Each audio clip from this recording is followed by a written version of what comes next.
تو اس لیے اللہ نے یہ دو علامت، میں اس کو زیادہ فوکس اس لیے کر رہا ہوں کہ قرآن شروع ہی یہیں سے ہو رہا ہے، قرآن شروع ان دو علامتوں سے ہو رہا ہے. آج ہمارا مذہب حلوے مانڈو کا مجموعہ بن چکا ہے، کھانا کھانا ادھر سے کھا لو، ادھر سے کھا لو، ادھر سے کھا لو، ادھر سے کھا لو، فلانے کے حلوے، کنڈے اور یہ بریانیاں اور یہ سب چیزیں بن چکی ہیں. تو مسلمان کے اندر دو صفات کا ہونا بہت ضروری ہے، یہ اس کی علامت ہے. اور یہ کس کے لیے کرے گا یہ کام؟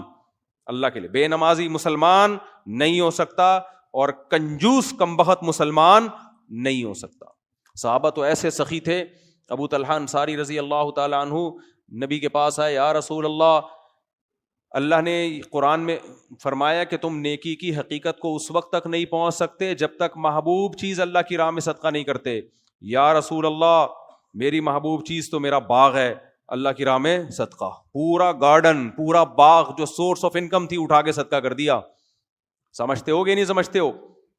حضرت زینب رضی اللہ تعالی عنہا، نبی صلی اللہ علیہ وسلم جب مال غنیمت آتا نا، سال کا پورا راشن دے دیا کرتے تھے اپنی ازواج.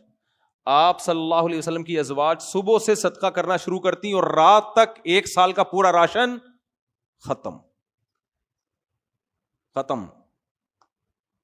سیدہ عائشہ بھی ایسا ہی کرتی. تو آپ کے بھانجے جو عبداللہ بن زبیر تھے، ان کو ایک دفعہ غصہ آ گیا ان کو کہ بھئی آپ اپنے لیے کچھ بچاتی نہیں ہو. انہوں نے قسم اٹھا لی کہ اللہ کی قسم میں آپ کے ہاتھ روکوں گا. اپنی خالہ کو کہا کہ میں اللہ کی قسم آپ کے ہاتھ روکوں گا. حضرت عائشہ کو اتنا غصہ آیا کہ تو مجھے صدقہ کرنے سے روک رہا ہے، حالانکہ وہ خیر خواہی میں کر رہے تھے. اتنا غصہ آیا، فرمایا اللہ کی قسم میں تجھ سے کبھی بات نہیں کروں گی.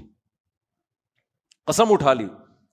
پھر بڑے بڑے صحابہ نے سفارشیں کر کے آپ سے قسم توڑوائی. تو حضرت عائشہ نے قسم تو توڑ دی، بات چیت شروع کر دی، مگر قسم توڑنے کا جو کفارہ تھا نا، وہ ایک غلام آزاد ہے. اور حضرت عائشہ ساری زندگی غلاموں کو خرید کے آزاد کرتی رہی ہیں تاکہ میری قسم کا ایک جو میں نے توڑی ہے اس کا صرف کفارہ نہ ہو، جو دل میں خلش ہے وہ بھی ختم ہو جائے. تو وہ لوگ ایسے تھے میرے بھائی. اور آج مسلمان کیا ہوتا جا رہا ہے، سخاوت تو دور کی بات، جو واجب حق ہے نا دوسرے کا وہ بھی نہیں دے رہے ہوتے. کسی سے کوئی چیز منگوا کے دیکھ لو، آپ سے کوئی بولے نا یہ فلانی چیز لے کر آؤ، آپ لے کر آؤ، آپ لے کر آ گئے، پھر وہ کہے پیسے دے دو، کل لے لینا، پرسوں لے لینا، ترسوں لے لینا. اتنا سڑاتے ہیں نا بندے کو، آدمی کو دماغ خراب ہونا شروع، ڈپریشن میں جانا شروع ہو جاتا ہے. یار اس کا حق ہے، پہلے پکڑا کیوں نہیں دیتے اس کو فوراً؟ خود فون کر کے پوچھو، خود بولو بھائی آپ کے کتنے پیسے باقی ہیں. دکانوں میں راشن والے کا حساب دیکھ لو، دودھ والے کا حساب دیکھ لو، مکانوں کے کرائے دیکھ لو. یہ تو اس کا واجب حق ہے نا، وہ نہیں دے رہے ہوتے. کرایہ دار یاد دلا کے مالک مکان یاد دلا کے تھک جاتا ہے. تو آج جو لازم بہنوں کی وراثت نہیں دے رہے، بیوی کا مہر نہیں دے رہے، کام کروانا ہوگا فوراً کروا لیں گے، پھر پیسے دینے میں کیا کرتے ہیں، ترسانا شروع کر دیتے ہیں. تو اللہ تو حکم دے رہے ہیں کہ ينفقون، دوسرے کا پیسہ تو دینا ہی ہے، اپنا بھی دوسروں پہ خرچ کرنا ہے. تو اس لیے میرے بھائی قرآن جو ابتدا کر رہا ہے نا دو صفات سے، عورت کے لیے بھی حکم ہے وہ سخاوت کرے، مال جمع. آج خواتین سونا جمع کر کے رکھتی ہیں، ہم سے پوچھتی ہیں زکوٰۃ کیسے دوں میں، سونا بیچنا پڑے گا. یار خوشی خوشی بیچو سونا بھائی، خوشی خوشی بیچو. جان نکل رہی ہے اس سونے میں، اٹکی ہوئی ہے جان.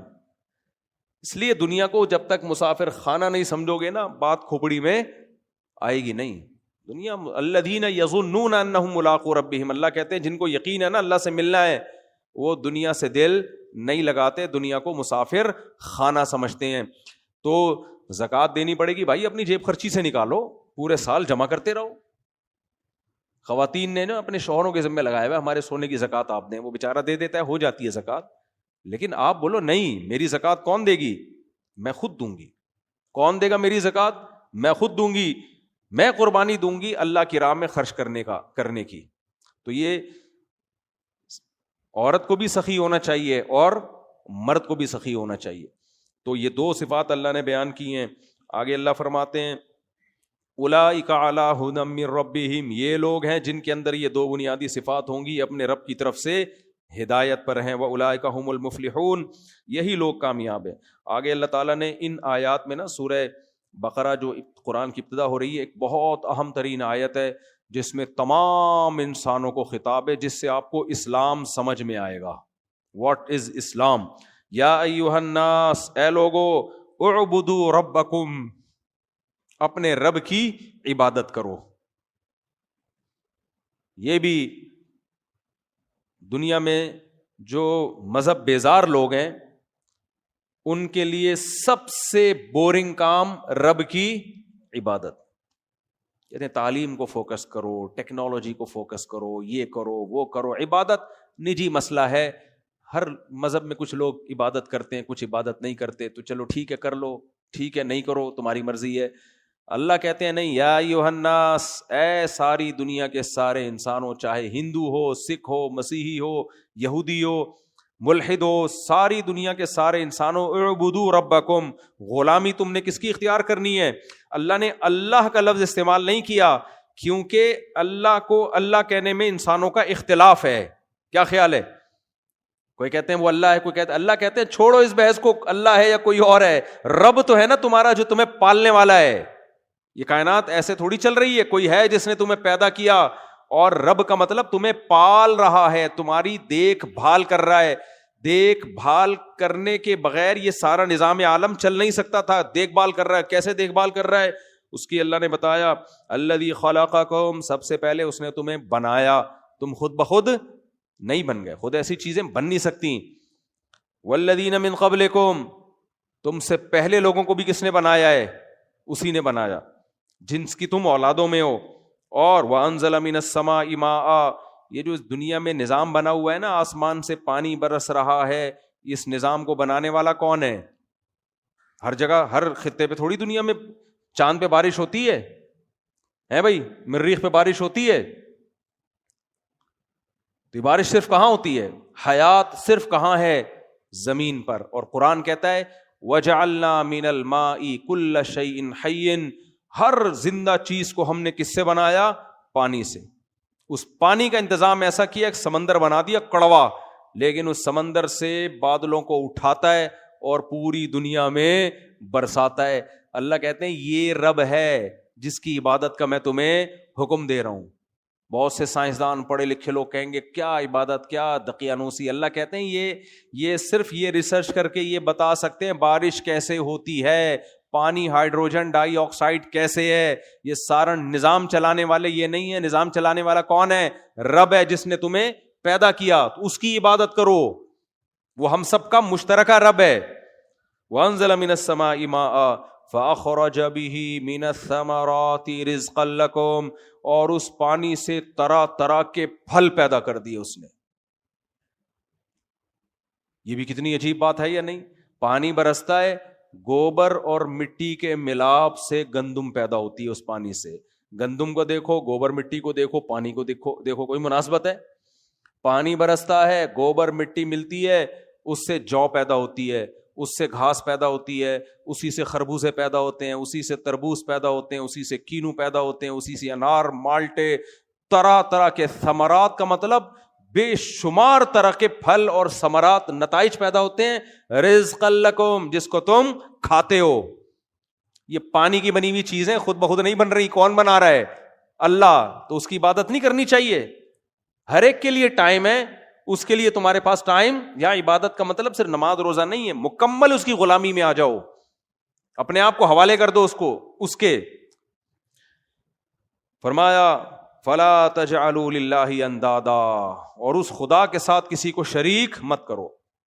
غیر مسلموں میں نے کیا کیا؟ جو ملحد ہیں وہ تو مانتے ہی نہیں خدا کو، ان سارے دلائل کا انکار کر دیتے ہیں، اور جو مانتے ہیں وہ اس خدا کے ساتھ دوسروں کو شریک ٹھہرا لیتے ہیں.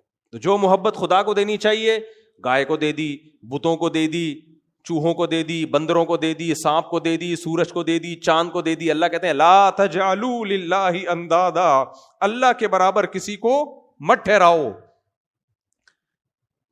یہ کوئی بھی اس کائنات کو بنانے میں اور چلانے میں اللہ کے ساتھ شریک نہیں ہے. سب تمہاری طرح مخلوق ہیں، عاجز ہیں. کیوں ان کے سامنے جھکتے ہو؟ تم اشرف المخلوق ہو، سب سے برتر ہو. سب سے برتر جھک کس کے سامنے رہا ہے؟ جو تمہارے غلام ہے. قرآن میں دوسری جگہ کیا آتا ہے؟ وَسَخَّرَ لَكُم مَّا فِي السَّمَاوَاتِ وَمَا فِي الْأَرْضِ، جو کچھ آسمانوں میں زمینوں میں ہے تمہارے لیے، تمہارے لیے مسخر ہے، سرونٹ ہے. جب اللہ نے ان سب چیزوں کو ہمارا نوکر کہہ دیا تو ابھی ہمارے لیے مقدس ہوئی. باس اپنے نوکر کو مقدس سمجھتا ہے، کہے گا بھائی یہ خدمت کے لیے، مقدس نہیں ہے. یہ جس کی خدمت کی جا رہی ہے مقدس اور برتر وہ ہوتا ہے. یہ کائنات، سورج چاند ہماری خدمت کریں گے، گائے ہماری خدمت کرے گی، ہم ان کو مقدس نہیں مانیں گے، یہ ہمارے غلام ہیں. سمجھ میں آ رہی بات؟ تو اللہ کہتے ہیں لا تجعلوا للہ اندادا. پہلی آیت میں بتایا کہ عبادت صرف اس اللہ کی ہوگی، یعنی عبادت کرو اللہ کی. دوسری میں بتایا کرو بھی صرف کس کی؟ اس کی. جب یہ آیتیں ہم پڑھتے ہیں نماز میں، خدا کی قسم اتنا سکون ملتا ہے کہ اے اللہ تیرا کتنا فضل ہو گیا، تو نے ہمیں عبادت میں بھی لگا دیا، اور صرف کس کی عبادت میں؟ اپنی عبادت. نماز میں ہم صرف کس کے سامنے جھکتے ہیں؟ اللہ کے سامنے. سجدہ کس کے سامنے؟ اللہ کے. تو خدا کی قسم ایمان سے بڑی اور اسلام سے بڑی کوئی نعمت نہیں ہے. جن کے پاس اسلام نہیں ہے نا، یا تو وہ خدا کی عبادت نہیں کر رہے، اور اگر کر بھی رہے ہیں تو خدا کے ساتھ دوسروں کو شریک ٹھہرا رہے. تو اللہ نے فرمایا فلا تجعلوا للہ اندادا وانتم تعلمون. تمہیں معلوم بھی ہے کہ تم غلط کر رہے ہو، خدا کے ساتھ کوئی شریک نہیں ہے.